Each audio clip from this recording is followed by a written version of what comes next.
Saya Ari Nur Cahyo, Direktur Eksekutif Para Sindiket, tuan rumah acara ini. Terima kasih pada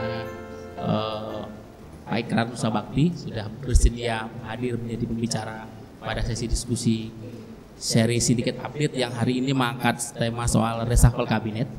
Yang berikutnya Mas Budiarto Sambasi. Terima kasih Mas Bas sudah bersedia hadir di dalam diskusi kita. Dan terakhir Romo Beni Sustio, senior kami dan juga masih terus menemani kami diskusi pada sore hari ini.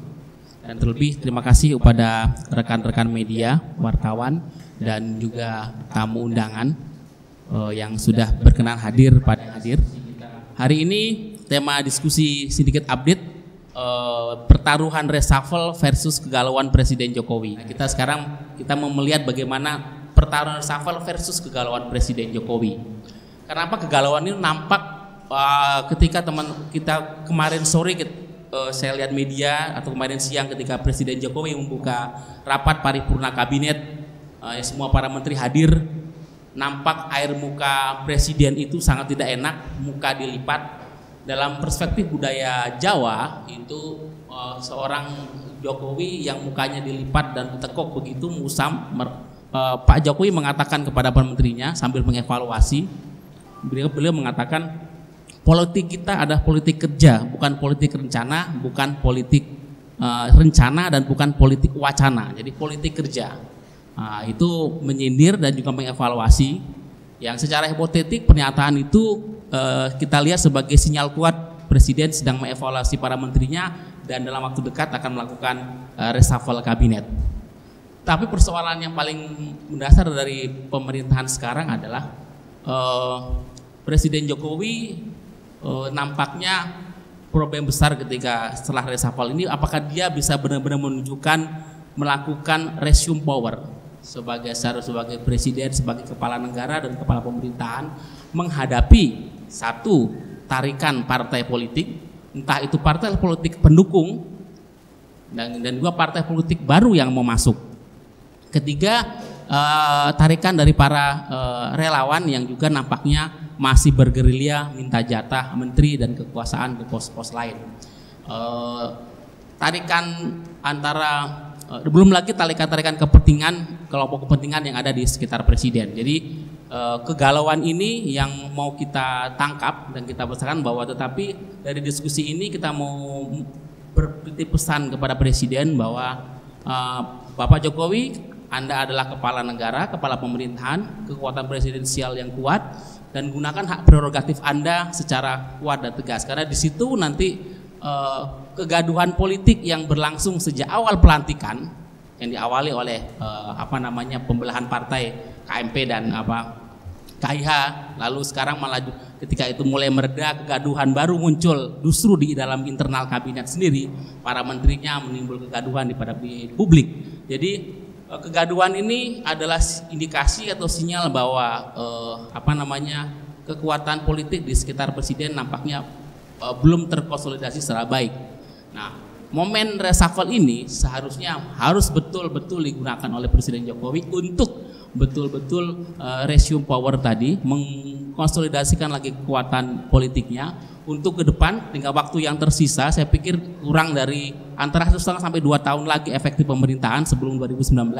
Waktu yang tersisa ini bagaimana nawacita sebagai visi besar Presiden Jokowi ketika dia memenangkan Pilpres kemarin itu benar-benar bisa dijalankan oleh menteri-menterinya sebagai the dream team untuk mengeksekusi semua kebijakannya. Nampak sekali kemarin Presiden nampaknya marah dengan kondisi kinerja para menterinya. Saya harapkan diskusi pada sore hari ini bisa memberikan pencerahan kepada publik soal kondisi seperti ini, sehingga Presiden Jokowi berani untuk mengambil keputusan yang tepat secara presidensial menggunakan hak prerogatifnya. Ada 3 narasumber yang hari ini akan berbicara. Mungkin urutan paling enak mungkin nanti pertama adalah Mas Budiarto Sambasi untuk melihat bagaimana di media dan media sosial itu sangat riuh ramai sekarang berbicara soal reshuffle. Sampai ada berapa alternatif usulan menteri, sampai usulan menteri zaman Orde Baru pun keluar di media sosial. Itu katanya paling benar, itu usulan menteri zaman Orde Baru. Saya kaget, ini paling benar karena versi itu luar biasa. nama Mas Ikrar juga ternyata ada posisi disebutkan nggak jelas itu sumbernya dari mana. Untung nggak ada nama Romo Beni, karena Romo Beni keluar dari usulan itu saya curiga juga itu. Jadi nanti pertama Mas bahas dari segi media, kenapa begitu riuh ya orang mencoba menggerogoti, mempengaruhi, mengendorse hak prerogatif presiden. Lalu tahap kedua dari segi media Romo akan menanggapi pada segi kedua soal komunikasi politik. Apa sebenarnya, karena Romo ini sekarang pengamat komunikasi politik selain etika. Jadi bagaimana dalam teknologi komunikasi politik desakan reshuffle ini begitu riuh di perbincangan publik. Padahal kan sebenarnya secara de jure tidak berpengaruh karena Pak Presiden punya prerogatif yang kuat. Yang ketiga nanti saya minta Pak Ikrar Nusa-Bakti memframe bagaimana dari dua fakta ini dan usulan nama seperti apa sih yang baik untuk Presiden diambil dan bagaimana sikapnya yang baik, dan sebenarnya apa yang terjadi dari rumor-rumor itu terkait misalnya presidensial yang melemah karena beliau sebagai petugas partai, lalu bagaimana kemungkinan terkait kontestasi partai di parlemen pasca reshuffle, apakah koalisi gemuk itu menjamin stabilitas. Nah, untuk membuka diskusi kita, Mas Burdiarto Sambasi, monggo bicara soal konteks media itu mengapa begitu riuh soal reshuffle ini. Monggo Mas. Terima kasih kesempatan yang diberikan oleh para sindiket di lembaga lama tapi baru. Ya, saya senang aja ya teman-teman dari Sugeng Saryadi Syndication sekarang sudah berhasil berkiprah melalui lembaga lain, mudah-mudahan bisa meneruskan cita-cita almarhum Sugeng Saryadi. Saya hanya bicara dari perspektif media, nanti Romo Beni mungkin dari sudut pandang aktivis yang juga punya informasi mutakhir, dan Prof. Ikrar mungkin bisa menjelaskan secara akademis. Tapi bagus juga dibuka oleh orang media, karena kita yang setiap hari bersentuhan langsung dengan terutama gosip-gosip di berbagai tempat, termasuk di istana, yang menjadi sumber informasi tentang rencana reshuffle. Saya ingin sedikit merujuk kepada tadi pernyataan Mas Hari soal pernyataan Presiden yang kira-kira katanya politik kita adalah politik kerja, bukan politik rencana, bukan politik wacana. Itu dia katakan hari Kamis kemarin. Sebelum itu sudah ada sinyal lain waktu beliau menghadiri final Piala Bayangkara sepak bola di GBK. Presiden mengatakan dengan tegas dia tidak mau didikte, tidak bisa ditekan.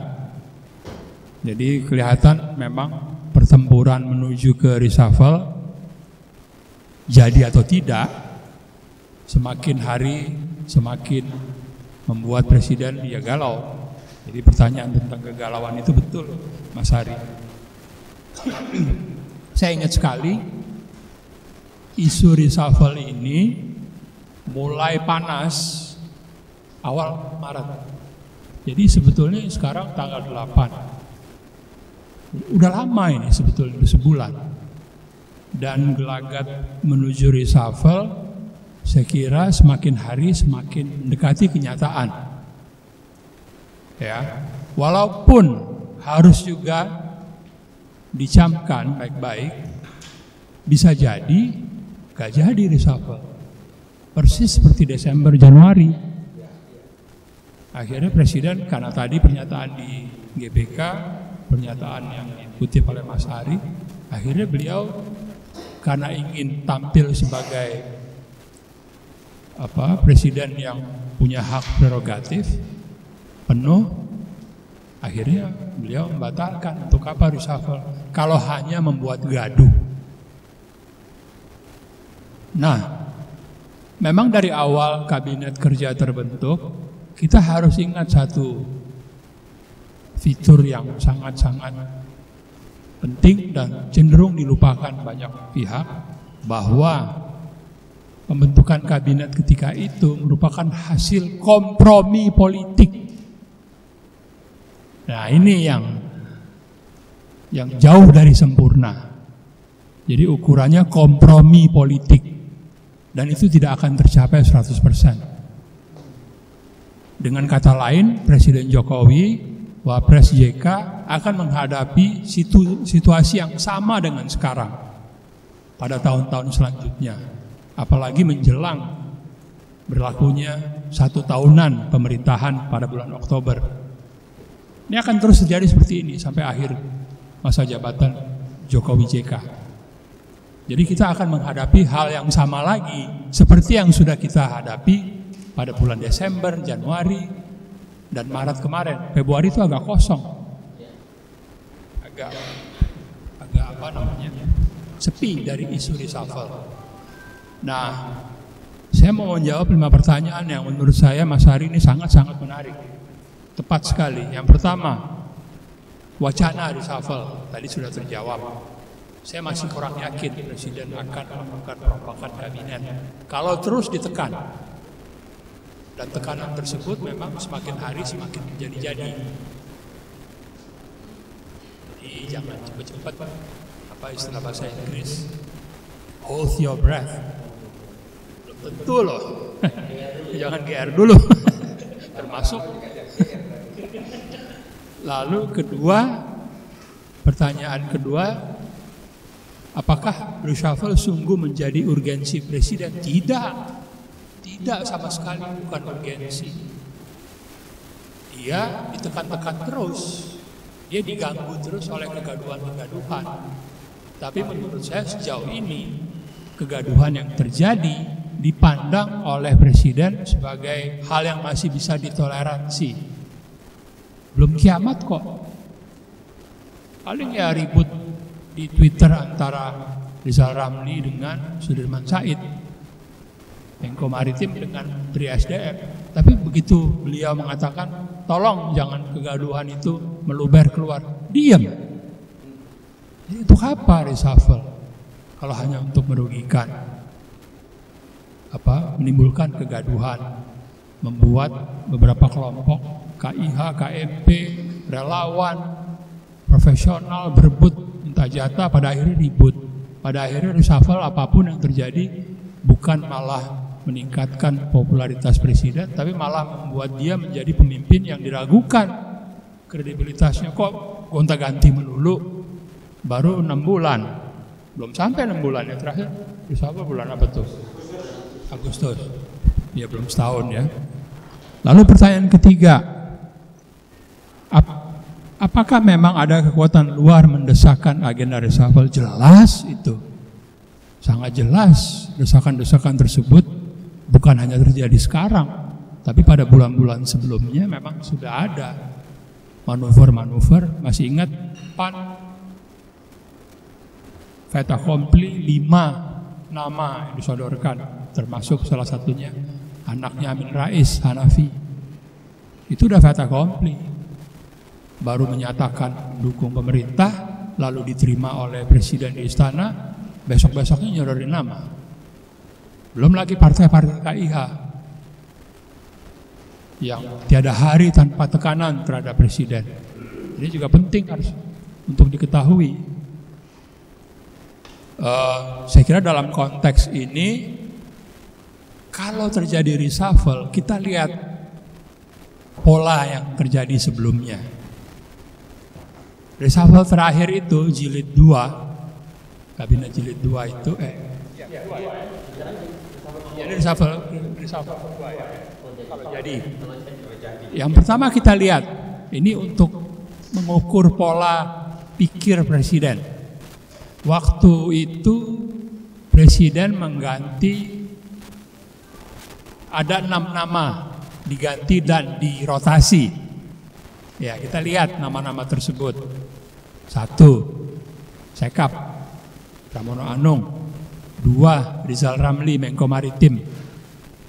3, Darmin Nasution, waktu itu Gubernur BI, jadi Menko Ekonomi. 4, Thomas Lembong, ya, Mendak, menggantikan Rahmat Gobel. Yang 2 lagi kan dirotasi, Sofyan Jalil dari Menko Ekonomi ke Kepala Bappenas. 1 lagi Luhut Binsar Panjaitan ke Menko Polkam. Satu lagi ada yang masuk yang namanya Teten Mas Duki menggantikan Luhut Panjaitan. Lihat nama-nama ini.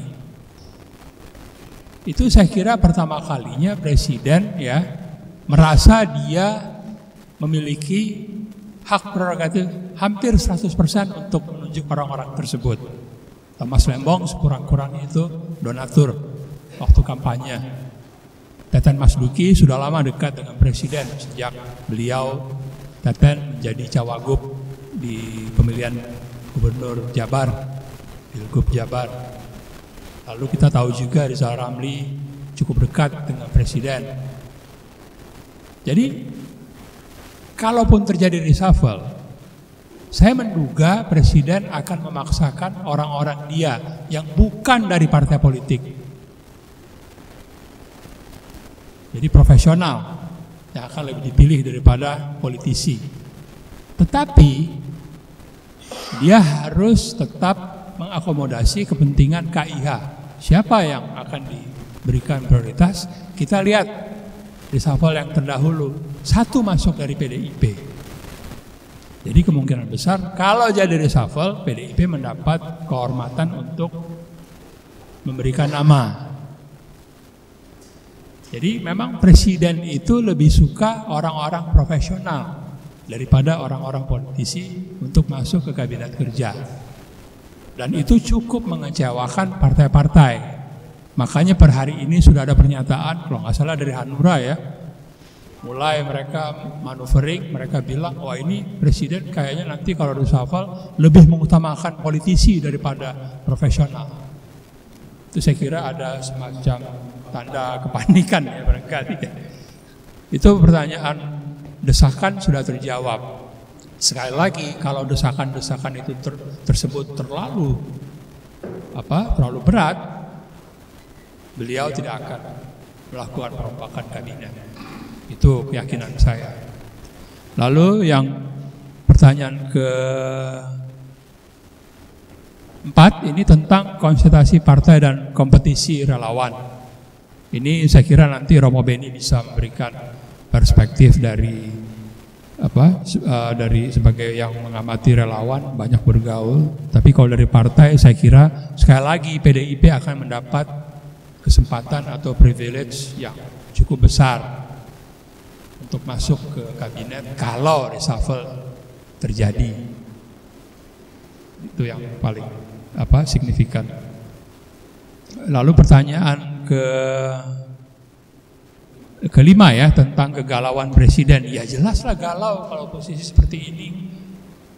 Saya melihat presiden ini sudah sampai pada sebuah tahap dia ingin semakin menancapkan kekuatan atau kewenangannya sebagai pemegang hak prerogatif yang besar.